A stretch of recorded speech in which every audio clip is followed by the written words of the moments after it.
नमस्कार, मैं भोला यादव आपको मेंडल के नियम का तृतीय नियम, स्वतंत्र अपव्यूहन का नियम, law of segregation and inheritance, ठीक ना, का नियम हम बताएंगे। उन्होंने प्रथम दो नियमों पर जो एक्सपेरिमेंट किया वह एक लक्षण को ध्यान में रख करके एक्सपेरिमेंट किया और उसका मानों पर भी उन्होंने एक्सपेरिमेंट को फॉलो कराया। जैसे उन्होंने एक नियम यह दिया था कि जैसे लंबा और बौना, माता के का एक लक्षण बौना का, पिता का एक लक्षण लंबा का, एक एक लक्षण का अध्ययन किया मेल और फीमेल पर। लेकिन तृतीय नियम में उन्होंने दो लक्षणों को एक साथ रख करके अध्ययन किया और देखा कि दो लक्षण कैसे उसकी संतानों में एग्रीगेशन होता है। और उन्होंने जो एक्सपेरिमेंट दिया था इसका कि उन्होंने लिया मटर के पौधे को ही चुना, एक लिया कि जो हरे रंग का और गोल हो, एक बीज लिया मटर का जो हरा हो और गोल हो, दूसरा उन्होंने लिया कि वह पीले रंग का हो या सफेद हो और झुरीदार हो। झुरीदार का मतलब दबे हुए, कुछ मटर के दाने जो है पिचके हुए दिखाई देते हैं, उसको उन्होंने झुरीदार से प्रदर्शित किया। उनको बोया, बोने के बाद जब उसमें पुष्प आए तो उनमें जो है क्रॉस कराए, और जब क्रॉस कराए तो उन्होंने देखा कि उनकी द्वितीय पीढ़ी में जो जनरेशन आया, तो यह चार्ट के द्वारा इसको समझाया जाता है, ठीक ना। तो उसमें देखा कि 9 गोल और पीले जो बीज वाले हुए उनकी संख्या 9 बनी। फिर हरा और गोल की संख्या 3 हुई इस चार्ट में, पीला झुरीदार 3 हुआ और हरा झुरीदार 1 हुआ, ठीक ना। यह उन्होंने चार्ट पर दिखाया, यानी स्वतंत्र अपव्यूहन के नियम का जो अनुपात होता है फिनोटाइप अनुपात, ठीक ना, फिनोटाइप अनुपात वह होता है 9 संबंधे 3 संबंधे 3 संबंधे 1 का। उन्होंने अनुपात देखा स्वतंत्र अपव्यूहन का, और इसका उपयोग जो है मानव जीवन पे बहुत कम एक्सपेरिमेंट करने को मिलता है, दो लक्षण का एक साथ याद रखने के लिए, ठीक है।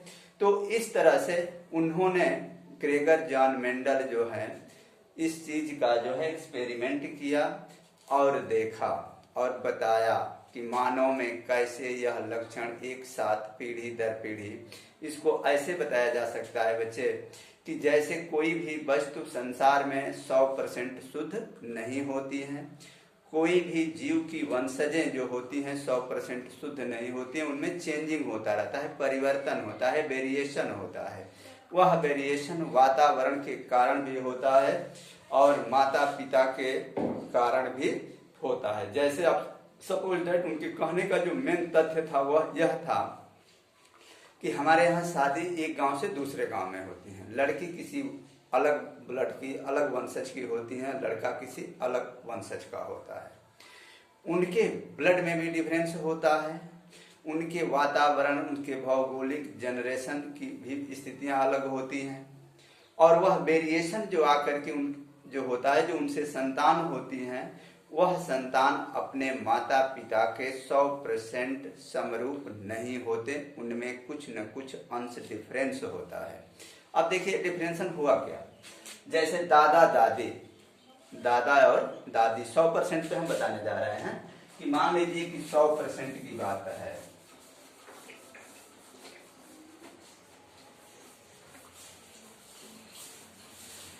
जैसे ये मान लीजिए कि बच्चा है, 100% इसका जो कैरेक्टर है कैसे होता है इसको समझ देखना है हमको।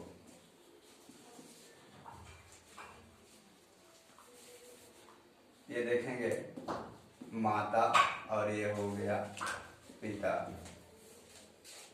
ठीक ना। माता से 50% और पिता से भी 50% कैरेक्टर जो है उसकी संतानों में पहुंचा।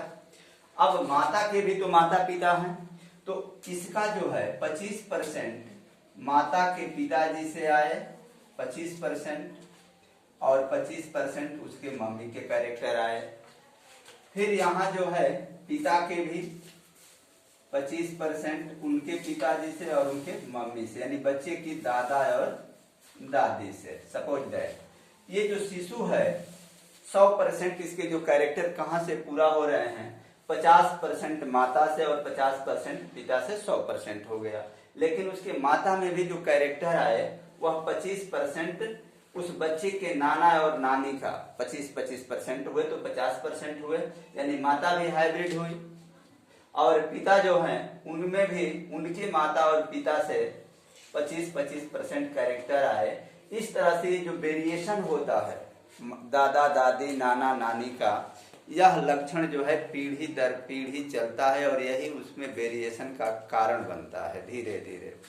यानी इसीलिए कहा जाता है कि कोई भी संतान या कोई भी जीव 100% अपने माता पिता के समरूप नहीं होते, क्योंकि माता और पिता दोनों में 25% उसके माता पिता उसके नाना नानी का कैरेक्टर जो है सम्मिलित होता है और उसमें जो लक्षण डोमिनेंस प्रभावी होता है वह लक्षण जो है उस पुत्र में शो करता है, दिखाई देता है।